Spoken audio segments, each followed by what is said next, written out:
Shalom. Shalom. Shalom. Puji Tuhan para pemirsa The Save Ministry dimanapun berada. Kami sangat bersuka cita dan berbahagia karena boleh bertemu dengan kita semua dalam mendalami pelajaran Alkitab melalui Sekolah Sabat. Baiklah, para panelis sudah hadir. Kita akan mulai dengan doa. Kita minta Pak Fajar untuk memimpin kita dalam doa. Silakan Pak Fajar. Baik, kita satu dalam doa. Bapa kami yang di surga, terpujilah namamu, kekal untuk selama-lamanya, bila mana kami akan mempelajari firman Tuhan. Kiranya Roh Kudus-Mu dan terang dari surga mendiami hati serta pikiran kami, supaya kami dapat boleh menyampaikan satu pelajaran yang bagus untuk keimanan kami. Kami serahkan sepanjang pelajaran yang kami sampaikan ini ke dalam tangan-Mu, Yesus Kristus, penebus dan juru selamat kami. Amin. Amin. Pemirsa, ada topik yang cukup luar biasa yang sangat kita butuhkan dalam kehidupan kerohanian kita. Mungkin kita minta Pak Tobing untuk menguraikan kira-kira apa ini yang kita akan cover hari ini. Silakan Pak Tobing. Baik, pemirsa The Save Ministry dimanapun kita berada, bahwa satu minggu ini pikiran dan pandangan kita diarahkan kepada sesuatu yang menuntut kita untuk percaya. Dan tidak mudah Pak Darwis dan pemirsa untuk memahami atau untuk menerima ini. Oleh karena apa? Ya, lihat, kalau kita melihat judulnya saja, melihat yang tak terlihat. Bagaimana kita meyakini sesuatu yang kita tidak lihat, Pak Darwis, ya, tapi kita diharapkan untuk meyakini itu, ya. Kalau kita coba lihat di dalam ayat hafalan kita, ya, dengan iman ia meninggalkan Mesir, tidak takut akan murka raja, karena ia bertekun seperti melihat Dia yang tidak terlihat. Ibrani 11 ayat 27. Kalau kita baca di keseluruhan di Ibrani 11 ini perikop ini bicara masalah iman. Beberapa tokoh-tokoh yang benar-benar dikenal tokoh iman, ya, disajikan kepada kita di sini. Nah, apa sih iman itu, Pak Darwis? Apa sih iman itu, para pemirsa The Save Ministry? Kita sama-sama tahu iman adalah dasar dari segala sesuatu yang kita harapkan dan bukti dari segala sesuatu yang tidak kita lihat. Ibrani 11 ayat 1. Ini kalimat ini kalau kita cerna, ya, mendalam, ya, ini sangat, ketika kita selalu mengandalkan logika, Pak Darwis dan pemirsa, kita tidak bisa terima ayat ini, ya. Tidak bisa kita terima. Ya, dasar dari segala sesuatu yang kita harapkan dan bukti dari segala sesuatu yang tidak kita lihat. Bagaimana membuktikan yang tidak kita lihat? Ya, mau dibawa ke ranah apa saja, misalnya Pak Darwis, ke ranah hukum. Ya, kita tidak bisa, misalnya ada kejadian kita bermasalah dalam hukum. Oh, ini buktinya, mana buktinya? Tidak terlihat loh. Bukti tapi kok tidak terlihat. Ya, ini kan susah ini, ya. Orang filsafat juga misalnya melihat. Kalau orang filsafat, ilmu dan logika itu sesuatu yang ada itu disebut, yang eksis itu adalah sesuatu yang bisa dilihat, diraba, dirasakan. Nah, ini sudah tidak bisa memenuhi kaidah filsafat logika ini, Pak Darwis. Nah, tapi itulah perbedaan kita orang Kristen dalam arti pengikut Kristus. Ketika hidup kita katakanlah, ketika hidup kita menghadapi satu kesulitan, ketika hidup kita ini dipanggil, ya, hidup kita ini dipanggil kepada satu panggilan sorgawi misalnya. Bagaimana kita meyakini itu, ya, bahwa ini adalah datang dari satu sosok yang supranatural, yaitu sosok Allah yang meminta kita untuk meyakininya. Di iman kita sebagai orang Kristen dibentuk melalui apa? Melalui bagaimana kita menerima kebenaran Allah dan bagaimana kita mengakui kerajaannya. Dalam satu minggu ini, Pak Darwis, kita akan dituntun kepada satu pelajaran bagaimana kita melihat siapa Allah itu dengan kasih-Nya. Lalu bagaimana powerfulnya, bagaimana berkuasanya ketika kita meminta sesuatu di dalam nama Yesus. Dan bagaimana kita diajak menerima dengan iman bahwa Yesus itu bangkit. Lalu bagaimana kita menyerahkan semua kekhawatiran kita kepada Allah. Lalu bagaimana kita bisa tetap setia untuk mengikut sesuatu yang tidak bisa kita lihat. para panelis ya nanti akan menguraikan secara detail satu persatu ya kepada kita, dan nanti harapannya kita semakin jelas apa arti iman ini. Demikian Pak Darwis. Baik Pak Tobing, kita coba lanjutkan lagi ini mengenai kelimpahan Bapa kita. Apa ini maksudnya kelimpahan Bapa kita? Silakan Pak Tobing. Terima kasih Pak Darwis. Pemirsa The Safe Ministry, hidup kita ini tentu banyak mengalami naik turun, terutama dalam persoalan hidup ya Pak Darwis. Ya, tantangan hidup itu akan selalu datang kepada kita. Ketika kita tidak memiliki Tuhan, ketika datang tantangan hidup, mungkin kita akan berpikir keras gimana mengatasi persoalan ini. Tetapi ketika tantangan hidup kita ini berat, sebagai orang Kristen yang memiliki Tuhan, apa yang terpikir di dalam pikiran kita? Ya, apa yang terlintas dalam pikiran kita? Mungkin kita bertanya, loh, Pak Darwis katanya Allah mengasihi kita. Kenapa kesusahan dibiarkan kepada kita? Mungkin begitu ya. Kenapa kesusahan dibiarkan? Nah, di dalam pelajaran ini ya, kepada kita para pemirsa yang mungkin sekarang sedang dalam keadaan sulit, yang mungkin kita sedang meragukan keberadaan Allah. Bisa saja mungkin kita menghadapi ada anggota keluarga yang sakit, atau kita sendiri mengalami sakit menahun, atau kita sekarang mungkin sedang punya kesulitan dalam hal ekonomi, atau mungkin kita sedang punya kesulitan dalam hal mengatasi keluarga, mendidik anak-anak kita, dan kesulitan yang lainnya, atau mungkin di pekerjaan kita sulit bekerja sama dengan atasan kita. Dikatakan begini, ada dua alasan yang sering membuat kita meragukan kebaikan Allah ya. Ada dua. Pertama, ketika apa yang kita inginkan cukup ya, keinginan kita yang cukup baik itu, tetapi yang terjadi berbeda Pak Darwis. Saya maunya begini, lah kenapa yang terjadi begini? Ya, saya punya pengalaman, seandainya saya ceritakan cukup panjang jadinya waktunya. Saya dulu ketika memulai karir, saya pinginnya berkarir seperti ini. Tapi kenapa Tuhan kasih begini? Sekian puluh tahun baru terjawab Pak Darwis. Oh, Tuhan kasih itu dulu supaya satu waktu saya bisa gunakan ini sebagai pengalaman saya untuk lebih berkarir lebih baik. Lalu yang kedua adalah ketika pengalaman kita yang terjadi bertentangan dengan yang kita yakini baik dan bagus. Menurut kita harusnya seperti ini, baik nih. Ya, tapi pengalaman yang ada nggak seperti itu. Ya sama seperti Ayub ya, yang dialami beda. Ya, kita punya pengalaman berbeda loh. Kenapa saya jadi menghadapi kesulitan seperti ini? Kita marah sama Tuhan, Pak Darwis. Kita marah. Tapi disitulah peran iman itu, Pak Darwis dan pemirsa The Safe Ministry. Di situ peran iman itu. Ternyata apa yang di dalam hidup kita ini tidak semua seperti yang kita bayangkan. Ada satu ayat yang sangat menarik Pak Darwis di dalam Roma 8. Ya, Roma 8 ayat 32. Saya ingin pemirsa ya kita semua sama-sama meresapi ayat ini. Roma 8 ayat 32. Ia yang tidak menyayangkan anaknya sendiri, tetapi yang menyerahkannya bagi kita semua. Bagaimanakah mungkin ia tidak mengaruniakan segala sesuatu kepada kita bersama-sama dengan dia? Aduh Pak Darwis, indahnya kalimat ini. Apa sih yang kita inginkan? Apa sih yang kita butuhkan? Terlalu kecil itu bagi Allah. Dia sendiri tidak menyayangkan, artinya tidak berat dia memberi anaknya. Dia kasih. Kalau hanya minta, misalnya hanya minta apa apa sih kebutuhan kita yang paling besar di dalam hidup ini? Semua itu dia akan kasih, dia akan berikan, tetapi Allah tahu apa yang terbaik buat kita. Itulah peranan iman Pak Darwis. Demikian pelajaran kita ya yang disebut kelimpahan Bapa kita. Dia berikan anaknya. Ya, limpah artinya apa yang kita minta berlimpah dia bisa berikan kepada kita. Tapi ukuran Tuhan yang terjadi buat kita, bukan ukuran kita. Demikian Pak Darwis. Baik Pak Tobing, ini aplikasi dalam kehidupan. Mungkin saya mewakili pemirsa kita seperti Ibu Lydia Hetaria Padmasana, mungkin juga Ramu Selvi, mungkin juga Pak Daniel Gantu, dari pemirsa yang sangat setia. Apa yang dapat menolong kita, Pak? Kadang-kadang keraguan akan timbul dalam kehidupan ini ya. Ini Allah ada atau tidak? Apa yang bisa kita lakukan agar ini keraguan-raguan ini kalau bisa sirna lah dari kehidupan kita, Pak Tobing. Silakan, Pak Tobing. Baik, Pak Darwis.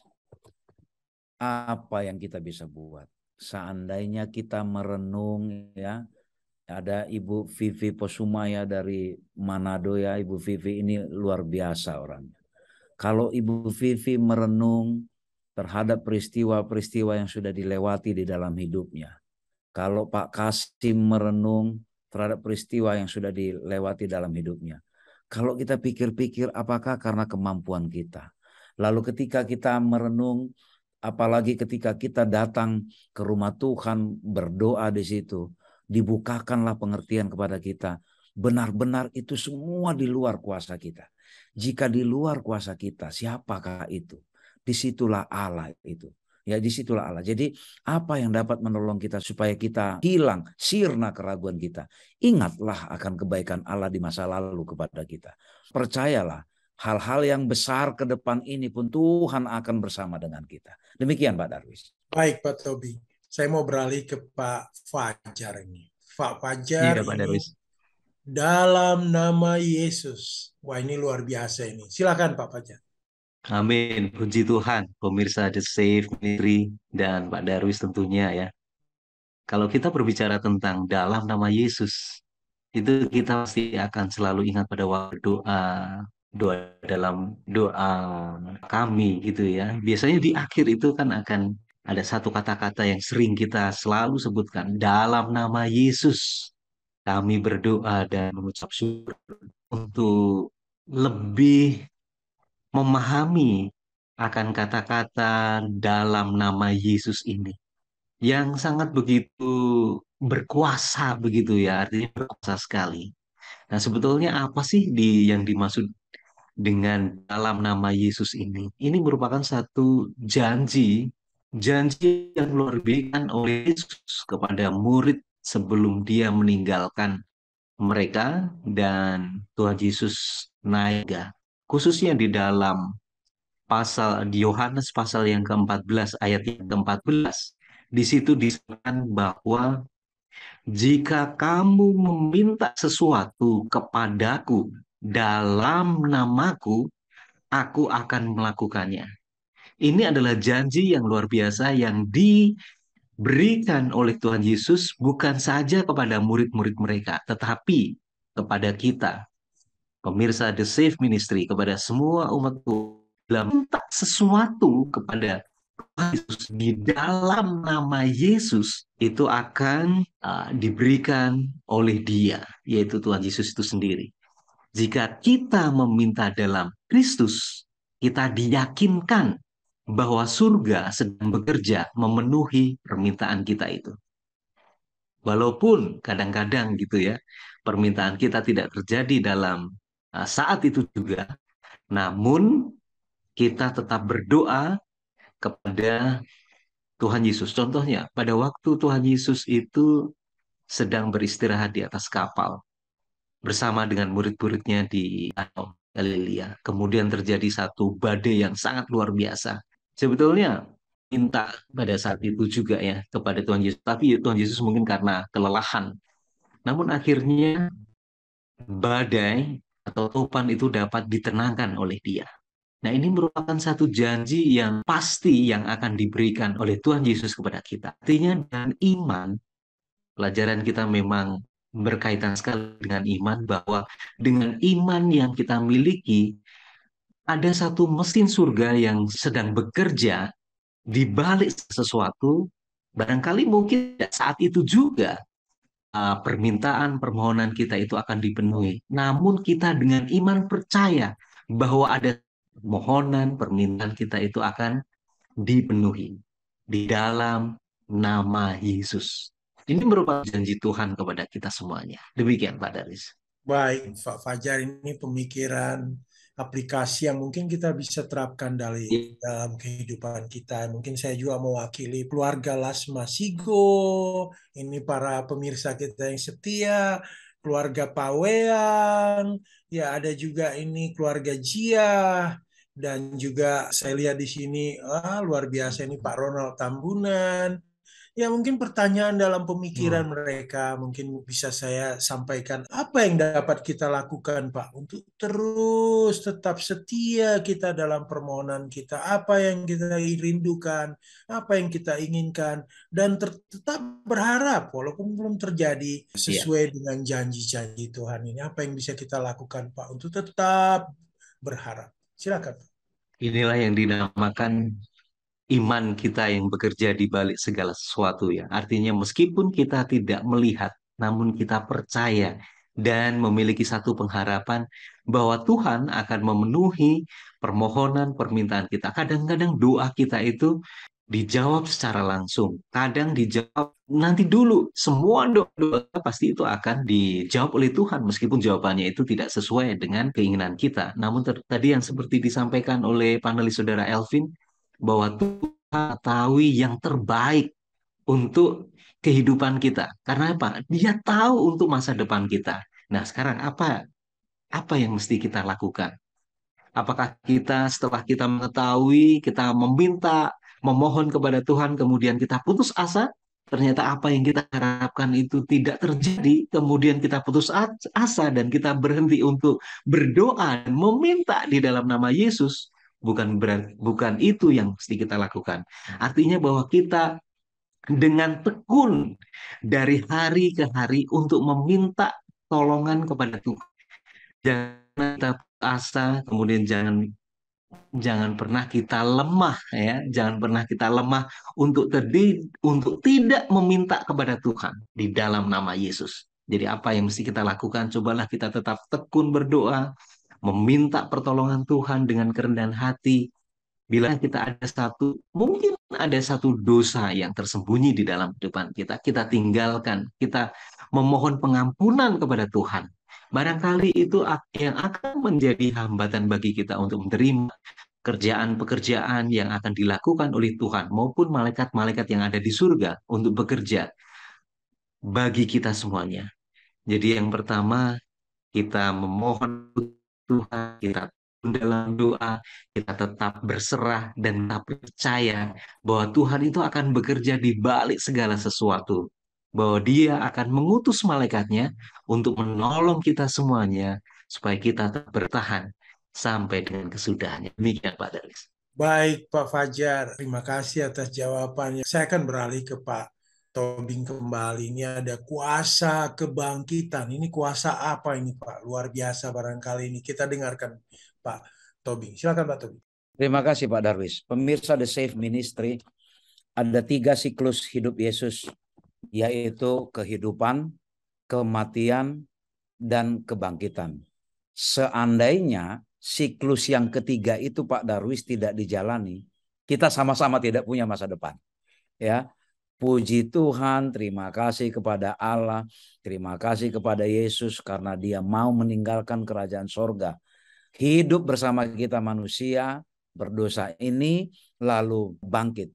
Ketika Dia dibangkitkan, apa artinya? Kehidupan, kematian, kebangkitan Yesus itu adalah satu rangkaian proses yang membuat kita boleh dibenarkan di hadapan Allah. Lalu kebangkitan itu dikatakan bukan hanya sekedar bahwa satu hari kita nanti juga akan dibangkitkan. Bukan hanya sekedar itu. Tetapi yang paling utama adalah ya selain kita diselamatkan, tapi kita akan melihat bahwa Yesus yang dihina itu, Yesus yang disalibkan itu, Yesus yang difitnah, dicaci maki, disiksa itu, Dia nanti akan kita lihat duduk berkerajaan di sebelah kanan Allah Bapa. Ya, ini luar biasanya. Jadi kebangkitan Allah itu, ya kebangkitan Yesus itu, ya sekaligus memberi pengharapan kepada kita. Ya, ada pengharapan bahwa kita ini punya masa depan. Ya, punya masa depan. Bayangkan Pak Darwis, ya kalau Yesus tidak bangkit, tidak ada guna kita akan buat diskusi pelajaran sekolah sahabat seperti ini. Karena apa? Untuk apa kita lakukan ini? Ya untuk apa? Tapi karena kita punya pengharapan, Kita mau bersama-sama dengan pemirsa The Safe Ministry, mau yang dari Sabah, mau yang dari Amerika, mau yang dari Papua, yang dari Sulawesi, yang dari Kalimantan, dari Australia, semuanya kita nanti akan dipertemukan. Kita nanti akan mempelajari firman Tuhan bukan lagi atas nama The Safe Ministry, tapi atas nama anak-anak Allah, kepunyaan Allah, warga kerajaan surga. Itu karena apa? Karena kuasa kebangkitan Kristus.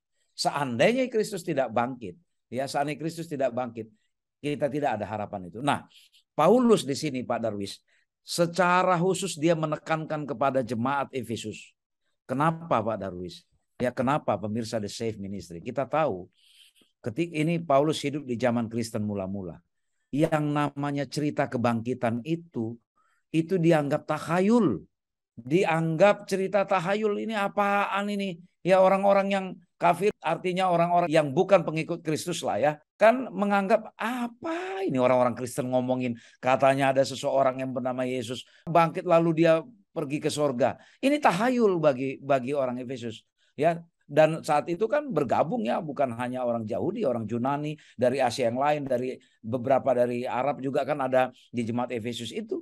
Jadi Paulus khusus menekankan ini kita dikatakan bahwa luar biasa kebaikan Tuhan kita itu Yesus bangkit, dan kebangkitan Yesus itulah yang memberikan kuasa kepada kita,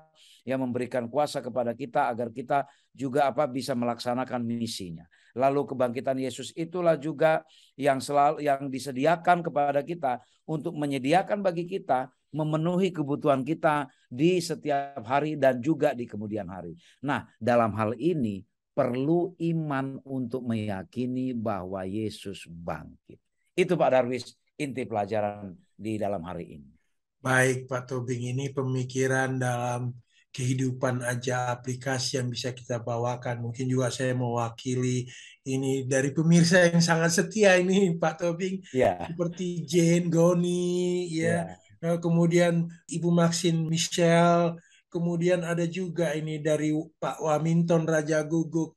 Apa yang bisa kita lakukan agar kuasa yang luar biasa itu, kuasa kebangkitan itu dapat kita peroleh Pak. Tidak sia-sia kuasa kebangkitan itu dan bekerja dalam kehidupan kita. Silakan Pak.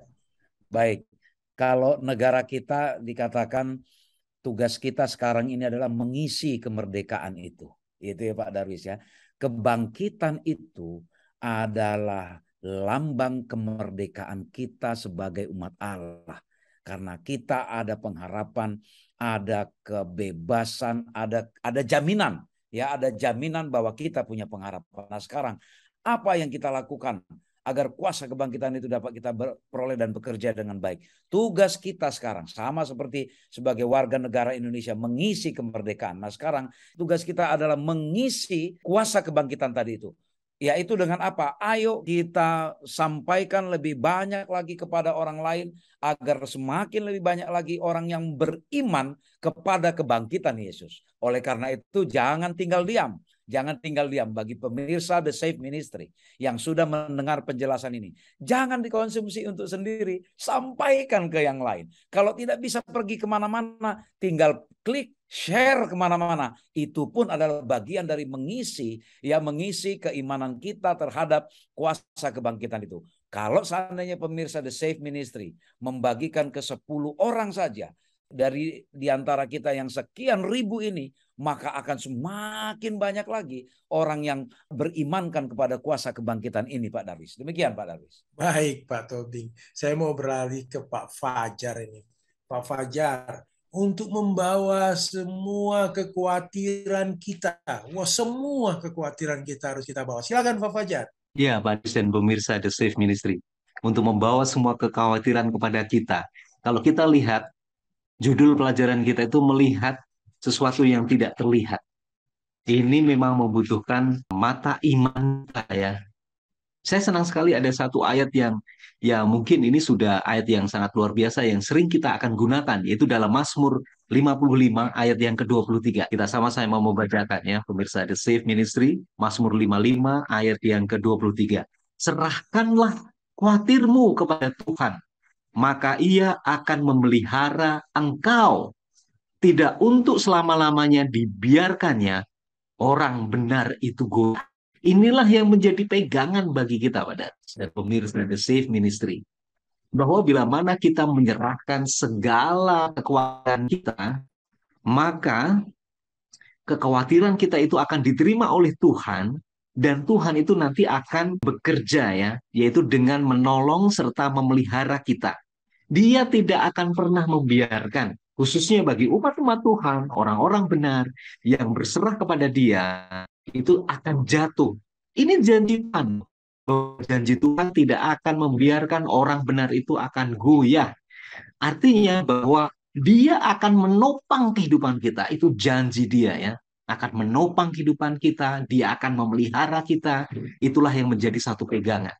Artinya bahwa dengan kita memiliki satu masalah di dalam keluarga, mungkin dengan istri kita, atau mungkin dengan suami kita, mungkin dengan anak-anak kita, atau mungkin kesulitan secara materi, kehilangan pekerjaan seperti tadi yang disampaikan oleh panelis saudara Elvin, atau mungkin memiliki satu problema di lingkungan di sekitar rumah atau tempat tinggal kita. Banyak sekali masalah-masalah. Nah, pelajaran ini memberikan satu keyakinan bagi kita. Jadi, semua kekhawatiran dan keputusasaan yang kita miliki, bolehlah kita serahkan kepada Dia. Karena Dialah yang akan bekerja dalam segala sesuatu. Janji Tuhan itu akan nyata benar, khususnya bagi umat-umat Tuhan ya, pemirsa The Safe Ministry yang ada di Papua, yang ada di Manado, bahkan mungkin yang ada di Medan, yang ada di Surabaya, ada di Malang, di Bali, bahkan mungkin di Jakarta sekitarnya ini ya. Pelajaran ini memberikan satu inspirasi bagi kita. Jangan dipikirkan sendiri semua masalah itu. Cobalah serahkanlah itu semuanya kepada Tuhan. Karena kita tahu kemana kita harus meminta pertolongan. Tuhan sudah berikan satu janjinya kepada kita semuanya. Demikian, Pak Darwis. Ya baik Pak Fajar, ini hanya pemikiran ya Pak Fajar untuk aplikasi kehidupan kita. Ini juga mungkin mewakili para pemirsa kita. Apa yang kita buat untuk meyakinkan kita bahwa Allah dapat menolong kita dengan semua kekhawatiran kita? Apa Pak yang kita bisa meyakinkan kita Pak? Silakan Pak. Pemirsa The Safe Ministry, sangat manusiawi sekali. Kadang-kadang kalau kita memiliki satu masalah, problema, kita mencoba untuk mencari satu solusi atau jalan keluar sendiri dengan kemampuan kita sendiri. Kita mencoba untuk melakukan, mencari satu jalan keluar dengan ya daya upaya kita sendiri ya. Kita lupa bahwa ada satu oknum yang tidak kelihatan. Tentunya dengan mata iman kita, kita yakin bahwa bila mana salah problem ini kita serahkan kepada Tuhan, maka Tuhan bekerja di balik segala sesuatu, Dialah yang akan menopang. Itu iman kita yang akan berbicara. Nah, sekarang apa yang mesti harus kita buat dan meyakinkan diri kita? Salah satunya adalah satu pengalaman. Pengalaman rohani yang dimiliki oleh umat-umat Tuhan, seperti halnya kita bisa baca di dalam Alkitab kita yang menjadi satu pegangan bagi kita. Itu banyak sekali kekhawatiran-kekhawatiran yang harus dialami oleh umat-umat Tuhan, yang pada akhirnya itu semuanya itu dapat diselesaikan bila mana mereka berserah kepada Tuhan. Yang paling ekstrim adalah Darwis dan pemirsa The Safe Ministry adalah Yakub. Bagaimana dia memiliki kekhawatiran, dia sudah pergi dari rumah Laban bersama dengan anak-anak, istrinya, dan seluruh kawanan domba, hartanya. Bagaimana dia harus meninggalkan keluarga daripada Laban untuk pergi ke Kanaan. Mendapatkan ancaman. Aduh, benarkah Esau akan membunuh kami semuanya? Bahkan kalau itu dibiarkan, akan terjadi pembunuhan massal yang banyak sekali. Esau beserta dengan 400 pasukannya sedang menuju ke tempat di mana dia tinggal berkemah. Itu problem, kekhawatiran. Sehingga Yakub ini sudah tidak bisa dia bertahan. Karena apa? Dia takut sekali bahwa dia akan kehilangan anak-anak dan istrinya. Bahkan seluruh kawanan yang dia ajak pada waktu itu. Apakah ini merupakan satu masalah biasa? Tidak, ini masalah berat sekali. Antara masalah hidup dan mati. Nah sekarang, bila mana masa itu datang, seperti halnya mungkin Yakub, dia harus melewati masa kepicikan Yakub. Dia berserah sepenuhnya kepada Tuhan. Inilah yang akan menjadi motivasi bagi kita. Yakub saja bisa ditolong oleh Tuhan. Bahkan justru diberkati. Namanya berubah menjadi Israel. Nah, apalagi kita yang hidup untuk pada zaman ini. Alkitab dan pengalaman rohani yang dimiliki oleh umat-umat Tuhan pada masa lalu memberikan keyakinan kita bila mana kekhawatiran yang kita miliki, problema yang kita miliki itu bila mana kita serahkan kepada Tuhan, Tuhan akan bekerja di balik segala sesuatu, akan menopang kehidupan kita. Sehingga kita yakin dengan mata iman kita Tuhan akan bekerja di balik segala sesuatu. Demikian, Pak Darwis. Baik, Fajar, terima kasih. Kita beralih ke selanjutnya ini. Tetap setia di saat Allah tidak dapat dilihat. Wah, bagaimana kita harus tetap setia ini, Pak Fajar. Silakan, Pak Fajar. Ya, Pak Darwis dan pemirsa The Safe Ministry dimanapun saudara berada. Ini sangat menarik sekali ya. Tetap setia pada saat Allah tidak dapat dilihat. Tentunya sangat tidak menyenangkan ya jika semua orang tidak memperdulikan masalah kita, mereka cuek gitu ya. Kita menghadapi satu masalah yang sangat berat, tidak ada rekan-rekan kita, mungkin keluarga kita yang menopang. Itu sangat tidak menyenangkan. Apalagi kalau kita mengetahui bahwa seakan-akan Tuhan itu tidak memperdulikan masalah kita, itu akan jauh lebih menyakitkan lagi. Jadi problema, masalah yang kita hadapi, kemudian kita merasa bahwa kita seakan-akan ditinggalkan, bukan hanya ditinggalkan oleh sanak keluarga kita, ditinggalkan oleh mungkin sahabat, rekan-rekan kita, seakan-akan kita harus berjuang itu sendiri, bahkan kita berpikir bahwa Allah justru juga sudah meninggalkan kita. Mungkin ya, barangkali ada satu dosa yang tersembunyi yang kita lakukan, sehingga kita merasa bahwa Allah kok seakan-akan meninggalkan dia. Tapi Pak Darwis dan pemirsa The Safe Ministry, peristiwa atau hal ini tuh pernah dialami oleh bangsa Israel. Pada waktu kapan? Yaitu pada waktu bangsa Israel atau kaum Yehuda itu oleh Babylon. Mereka diserahkan, mereka diangkut semuanya ke Babylon. Mereka merasa bahwa, aduh, inilah akibat daripada dosa yang kita lakukan. Kita tidak setia kepada Tuhan. Kita berlaku tidak setia kepada Dia. Kita harus mengalami akan hal ini. Kita harus merasakan Babel ini. Kita merasa bahwa satu kisah yang sangat menarik. Kaum Yehuda ini akan dibantai ya, akan dibunuh. Kaum Yehuda ini akan dibunuh oleh Haman. Mereka berencana akan mengadakan satu pembunuhan massal kepada satu bangsa yang memiliki memiliki satu aturan sendiri menurut pandangan mereka. Percaya bahwa Allah mereka yang tidak terlihat itu akan melindungi kaum mereka ini. Mereka percaya bahwa Tuhan itu akan bekerja di balik segala sesuatu. Oleh karena itu Mordekai mencoba untuk meminta pertolongan. Meminta kepada siapa? Kepada Esther. Karena apa? Esther ini adalah permaisuri dari Ahasveros. Dan pertolongan Tuhan, Mordekai bisa berkomunikasi dengan Esther. Nah, apa yang dilakukan oleh Esther? Esther tahu bahwa bila mana dia akan datang kepada Ahasveros, itu ada satu risikonya. Ini apa yang dilakukan oleh Esther. Esther mencoba doa, meminta kepada teman-temannya, seluruh kerabatnya untuk berpuasa untuk dia. Apa yang mereka lakukan ya, mereka berdoa dan berpuasa. Supaya apa? Supaya Tuhan itu akan memberikan satu perlindungan dan memang benar. Dan apa yang terjadi? Tuhan bekerja di balik segala sesuatu. Ahasveros dia menunjukkan tongkatnya sehingga berkenan kehadiran dan kedatangan Esther. Mereka mengadakan satu perjamuan. Dari situlah Esther ini mengungkapkan bahwa ada satu bangsanya itu akan dibinasakan, akan dibunuh oleh Haman. Dan apa yang dilakukan? Akhirnya Haman sendiri.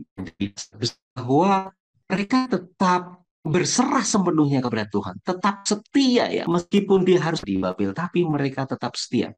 Setia kepada Tuhan. Bahwa mereka tahu pertolongan itu hanya di dalam Tuhan ya. Demikian Pak Darwis. Baik, Pak Fajar, ini hanya pemikiran mungkin bisa diaplikasikan dalam kehidupan kita, mewakili pemirsa kita yang begitu banyak, Pak. Ada keluarga Pak Richard, ada Ibu Shirley, ada, waduh, banyak kalau kita baca satu-satu, banyak sekali, Pak Fajar. Mungkin pertanyaannya apa ya yang dapat kita buat untuk memberikan semangat ini kepada teman-teman yang mungkin kita lihat teman kita ini udah mulai putus asa, Pak Fajar, agar kiranya kehadiran Allah boleh hidup di dalam kehidupan mereka. Silakan, Pak Fajar. Amin. Terima kasih Pak Darwis. Dan pemirsa The Safe Ministry ya. Kadang-kadang kita langsung apa ya, putus asa melihat satu situasi dan kondisi yang harus kita alami. Itu sangat wajar dan sangat manusiawi ya. Pada waktu kita menghadapi satu problema, masalah itu berturut-turut tidak pernah terputus. Banyak saudara kita harus melewati masa-masa yang sangat sulit. Pencobaan, ujian yang Tuhan izinkan kepada kita itu terjadi. Bahkan mungkin bukan hanya satu dua Pak Darus ya. Mungkin seakan-akan berturut-turut ya. Seperti halnya pengalaman dari Ayub ya. Seberapa banyak penderitaan yang harus dialami. Kehilangan kekayaan, rumahnya, harta bendanya, dan anak-anaknya. Kalau mereka dirampok, bukan hanya itu saja. Dia harus mengalami sakit kusta. Ini satu hal yang luar biasa. Tetapi Ayub tidak berpaling kepada Tuhan. Dan Ayub tetap setia kepada Tuhan. Dan dia tahu bahwa memang ini merupakan satu ujian. Bukan karena apa yang dia lakukan. Dia tidak merasa melakukan satu perbuatan dosa kepada Tuhan. Sehingga Tuhan itu memang mengizinkan itu semuanya terjadi. Dia tetap setia. Pada waktu situasi dan kondisi tidak memungkinkan bagi dia, bahwa dia itu kemudian dia putus asa dan tidak menggantungkan permasalahan dia pada Tuhan. Bahkan kalau kita lihat istrinya malah justru menganjurkan, udah kutukilah Tuhan Allahmu, bagaimana itu penderitaannya. Tapi Ayub sekali-sekali dia tidak pernah komplain kepada Tuhan, dia tidak menyalahkan kepada Tuhan, namun dia tetap setia kepada Tuhan. Dan apa yang kita bisa lihat, Tuhan melimpahkan berkatnya 2 kali lipat daripada sebelumnya. Ini satu hal yang luar biasa. Pengalaman-pengalaman pada masa lalu itu meneguhkan iman kita, kepercayaan kita kepada Dia bahwa akan ada satu berkat perlindungan, penjagaan maupun penyelesaian satu masalah itu yang datangnya daripada Tuhan. Dan apa yang mesti harus kita buat supaya kita tetap semangat? Cobalah untuk melihat pengalaman-pengalaman pada masa lalu untuk meneguhkan iman kita kepada Tuhan yang kita sembah. Supaya apa? Supaya kita didapati setia pada waktu Yesus datang pada kali yang kedua, Pak Darwis. Dan pemirsa The Safe Ministry. Baik, Demikian. Pak Fajar. Terima kasih. Para pemirsa dimanapun berada, tidak terasa diskusi kita akan berakhir. Kita akan minta Pak Tobing memberi kesimpulan dan kata akhir dari diskusi ini. Silakan Pak Tobing. Baik, pemirsa The Safe Ministry, kehidupan kita ini sering didatangi atau dipenuhi kekhawatiran dan rasa takut. Tetapi kita kembali kepada firman Tuhan bahwa Allah memberikan Roh Kudus-Nya kepada kita untuk menuntun kita kapan kita minta. Roh Kudus ini siap selalu untuk datang menjawab, menyelesaikan kekhawatiran dan keraguan kita. Hanya satu syaratnya, asalkan kita datang dengan rendah hati, siap diajar, maka Allah akan memenuhi janjinya dan tidak perlu diragukan. Persoalannya, apakah kita mau rendah hati? Apakah kita mau menyadari ketidakberdayaan kita? Apakah kita mau menyadari bahwa hidup kita ini sebenarnya bukan kuasa kita sendiri, tetapi itu sepenuhnya berada di tangan Tuhan. Kalau kita sudah mau mengakui itu semua, kita datang dengan rendah hati, maka kuasa keilahian akan bekerja sama dengan kerendahan hati kita. Dan disitulah kita diajarkan bagaimana kita belajar mengikuti kehendak Allah.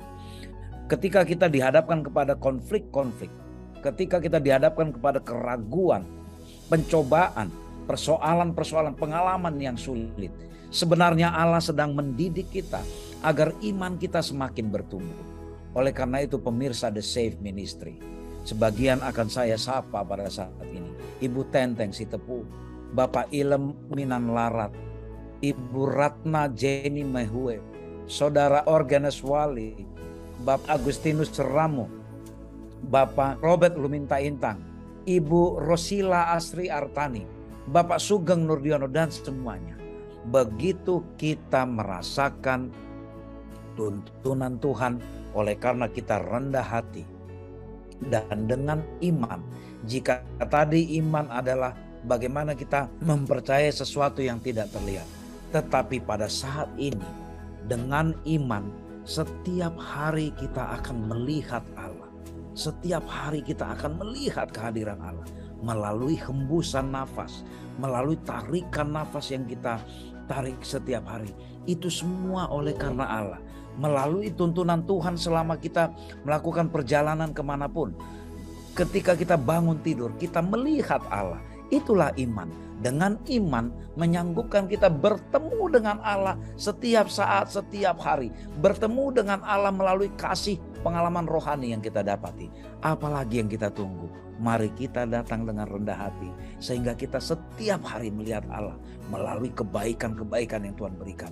Dan melalui kebaikan yang kita berikan juga kepada orang lain. Itu pun perwujudan iman kita kepada sesama. Inilah kiranya menjadi pelajaran bagi kita. Agar kita bisa beriman melihat sesuatu yang tidak terlihat. Dan akhirnya kita melihat setiap hari Allah itu seperti apa. Karena Dia sangat mengasihi kita.